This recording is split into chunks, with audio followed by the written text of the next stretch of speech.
100% perfect membership వచ్చింది. అత్యధికంగా చేసిన వాళ్ళకు ఏ గ్రామంలో అత్యధికంగా చేసిండ్రో ఆ గ్రామాల మెంబర్షిప్ చేసిన సభ్యులను మనం గాంధీ భవన్ పిలిపించి వాళ్ళకి శాల్వా కప్పి సన్మానం చేసి రాహుల్ గాంధీ గారితో ప్రతి ఇండివిజువల్కి ఒక ఫోటో తీయించడం జరిగింది. ఈరోజు పార్టీ సభ్యత్వం బాగా చేసి పార్టీ గౌరవాన్ని పెంచిన పనిచేసిన వాళ్లకు రాహుల్ గాంధీ గారిని ఆనాడు గాంధీ భవన్లో మనం కల్పించడం జరిగింది. మహేష్ గౌడ్ గారు ఆ రోజు కార్యనిర్వాహక అధ్యక్షుడిగా ఈ కార్యక్రమాన్ని గాంధీ భవన్లో ఏర్పాటు చేసింది.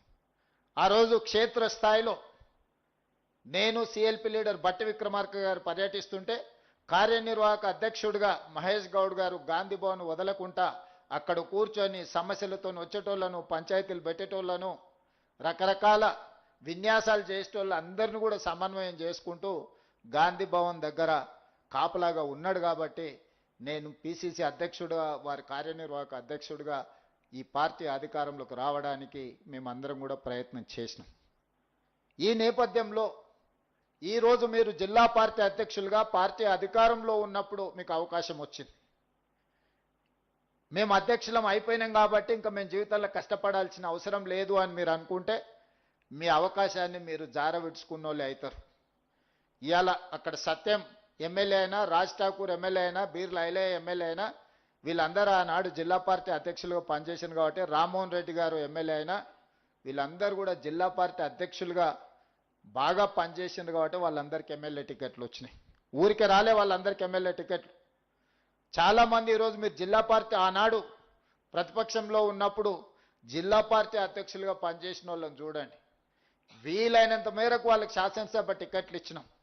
అక్కడ మిస్ అయిన వాళ్ళకు కార్పొరేషన్ చైర్మన్లు ఇచ్చినాం. అక్కడ మిస్ అయిన వాళ్ళకి ఇంకొక దగ్గర ఎక్కడనో ఒక అవకాశం ఇచ్చినాం. ఫ్రంటల్స్ నేను SC department, ST department, minority department ఇట్లాంటి డిపార్ట్మెంట్ ఫ్రంటల్స్ చైర్పర్సన్స్గా తీసుకోండి అని నేను పిలిచి అడిగితే వాళ్ళు చాలా అవమానకరంగా మాట్లాడినారు. మా స్థాయి అంతగా పడిపోయింది అనుకుంటున్నారా? మేమేదో నీ అదృష్టం బాగుండి పీసీసీ అయినావు, మేమే పీసీసీ అధ్యక్షులం అయ్యేటోళ్ళం, ఫ్రంటల్స్ తీసుకోమంటారా అని. ఆ రోజు ముందుకొచ్చి తీసుకున్న వాళ్ళకు అవకాశం ఇచ్చినాం. ప్రభుత్వం వచ్చిన మరుక్షణం 37 మంది ఫ్రంటల్స్కు కార్పొరేషన్ చైర్మన్లు ఇచ్చినప్పుడు అప్పుడు అర్థమైంది ఫ్రంటల్స్కి బాధ్యత తీసుకోకపోవడం ఏమైందో. ఎన్ఎస్యుఐ అధ్యక్షుడికి ఎమ్మెల్సీ ఇచ్చినాం. Youth Congress general secretary national Rajya Sabha ఇచ్చినాం. యూత్ కాంగ్రెస్ స్టేట్ ప్రెసిడెంట్కు ఈరోజు శాప్ చైర్మన్ ఇచ్చినాం.